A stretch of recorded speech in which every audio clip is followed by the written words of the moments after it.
guys, welcome in Noishes World. Noishes World তোমাদের সবাইকে স্বাগতম. Let's get ready with me in Sari. মেকআপের শুরুতে আমি সম্পূর্ণ ফেসটা একদম ভালোভাবে ক্লিন করে নিয়েছি। তারপরে এখানে পন্সের যে ময়শ্চারাইজার ক্রিমটা আছে আমি ওইটাই ইউজ করতেছি। সম্পূর্ণ ফেসে ভালোভাবে অ্যাপ্লাই করে নেব অল ওভার ফেসে। তারপরে এখানে আমি প্রাইমার ইউজ করতেছি। প্রাইমারটাও আমি জাস্ট হালকা দিয়েছি, তেমনটাও দিইনি, হালকা একটু দিয়ে আমি সম্পূর্ণ ফেসে অ্যাপ্লাই করে নিয়েছি। তারপরে এখন ফাউন্ডেশন, লরিয়ালের যে ফাউন্ডেশন আছে ওইটা আমি ইউজ করতেছি। ওইটা ভালোভাবে আমি সম্পূর্ণ ফেসে অ্যাপ্লাই করে নিয়েছি।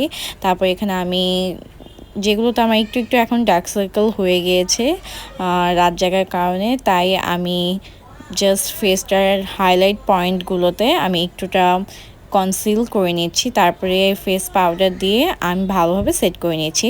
অ্যান্ড অফ ক্যামেরা আমি আমার আই লুকটা কমপ্লিট করে নিয়েছি। অ্যান্ড এখানে আমি মাস্কারাটা ইউজ করতেছি। এই মাস্কারাটা অনেক ভালো, ববসের মাস্কারা, এটার অনেক বেশি লং লাস্টিং। তারপরে আমি একটু কন্ট্রোল করে নিয়েছি, ব্লাশন দিয়ে দিয়েছি। তারপরে এখন লিপস্টিকটা তো আমি লিপটা একটু ড্র করে নিয়েছি। তারপরে আমি মিডল পয়েন্টগুলোতে জাস্ট হালকা একটু ম্যাট একটা লিপস্টিক ইউজ করেছি।